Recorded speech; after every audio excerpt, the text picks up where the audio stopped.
In this video, I'll be showing you that how you can easily turn on or turn off comments on Instagram posts. First of all, open up Instagram app on your phone, Android or iPhone, whatever you have, then tap on your profile on the bottom right corner to head over to your profile, and then tap on those three lines on the top right to head over to the settings of your Instagram account.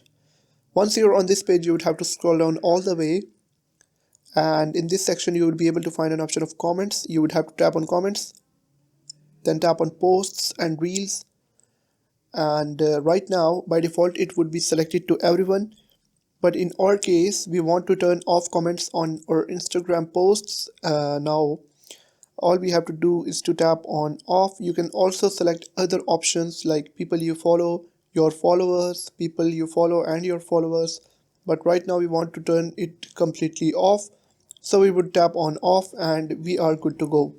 I hope this helped you out. If this helped you out, hit that subscribe button. It really supports the channel. Like the video and comment down below if you got stuck anywhere. I'll definitely help you out.